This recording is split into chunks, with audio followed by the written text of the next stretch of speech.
Bobby Broyles and Tim McDonald here. Should be a really interesting matchup.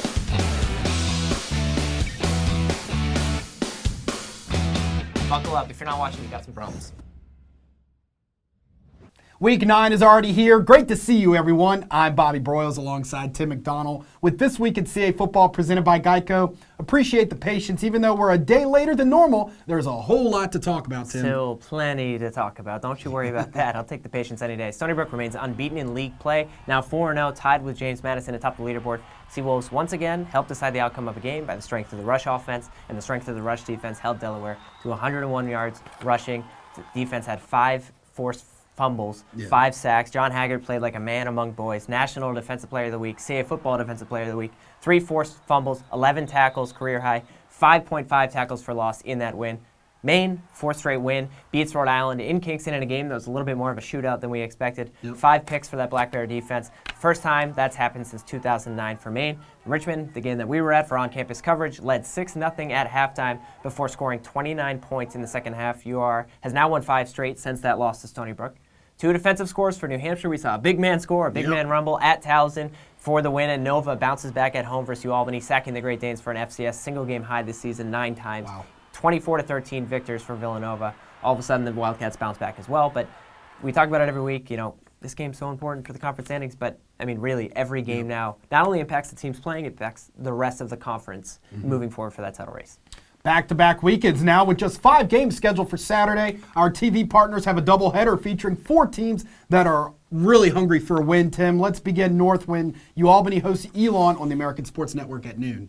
First road game for ELON since September 24th. Good news is that was also a win at William & Mary, but just the 3rd road game for ELON this season. UALBANY is another team that the Phoenix are playing for the first time as members of CA football. Played a solid first half versus Richmond last weekend.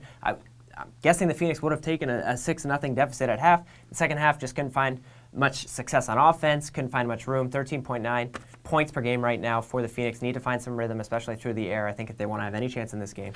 Great Danes trailed Nova 14-0, responded better in the second half. I thought there was more energy. I thought there was a little bit more effort. Now I've lost 3 straight games since that 4-0 start. Biddick Hanks did rush for 100 yards, had all of that in the second half. He did have a 65-yard touchdown. We saw Michael Nicastro return a fumble for a touchdown. I thought the defense played a little bit more edge in the second half, but still, I just think it's a good chance for both of these teams right now. Kind of forget the last 3 weeks. Forget, I know they've both played Richmond. I know they've both played Villanova. Try to find some energy before finishing the year with 3 games. Been battle-tested, too. That's the good news. At least you know you've played good teams. Yes. Right now, you just need to find out what's left in the tank before you come and think about how to finish the rest of the season.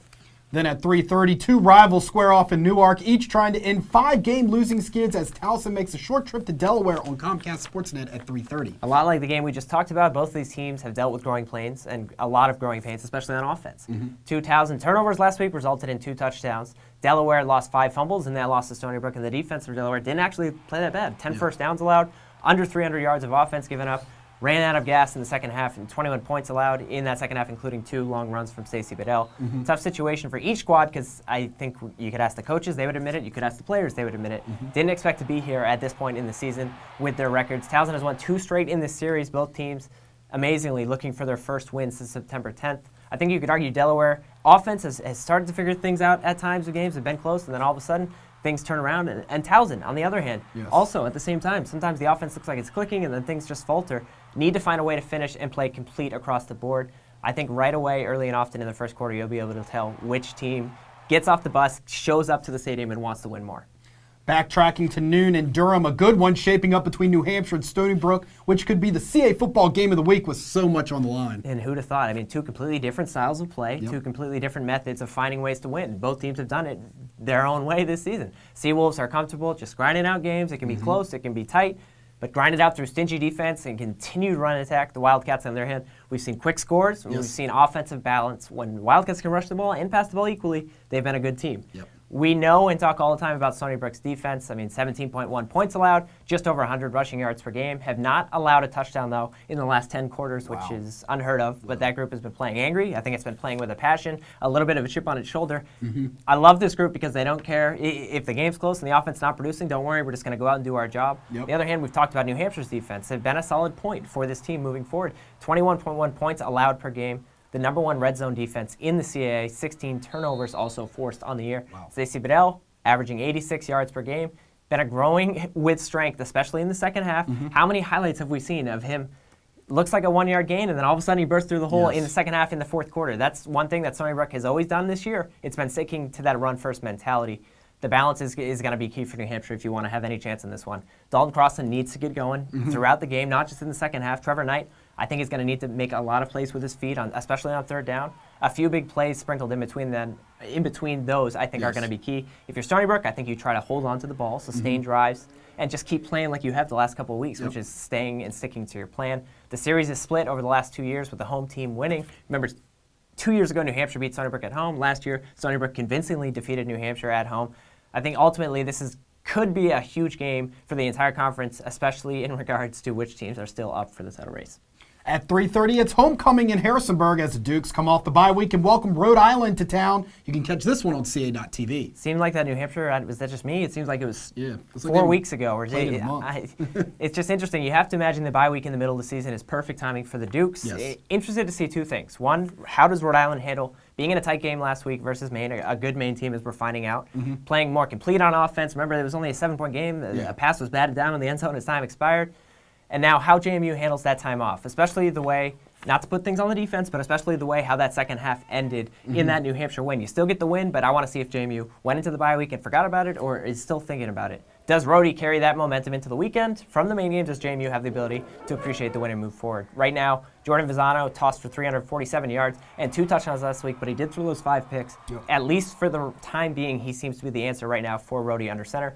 I'm sure JMU has been hearing it all week, It's homecoming, we're coming back home, haven't played. You can't just, I don't think, expect, they're going to hear it. You can't expect to show up and play RHODE, just think you're going to win just because of RHODE's record. Ryan Shore, last time he was out, tossed for 4 touchdowns, ran for another, and also had a career-high 264 passing yards and carried that offense through the air for the first time when the Dukes had some struggles on the run game. I expect the opposite. I expect a high dose of Abdullah and Johnson to try to wear out that Rhode Island defense this weekend. Week 9 concludes with another team coming off a bye. William & Mary coming back home to welcome Maine. This one also at 3:30 on CA.TV. Classic Tim McDonald game that's intriguing because I've just been licking my lips and smacking my hands. Very intriguing game, even factoring in the bye week for the Tribe and the win streak for the Black Bears. Perfect contest to end Saturday with, if you ask me. 5th road game of the season already for Maine this season. I don't think that's going to be a factor. But the first trip to Williamsburg, I do think it'll be a factor since 2012. William & Mary earned a 4th quarter comeback. Remember, 2 weeks ago in that win over Delaware, had the extra week to prepare.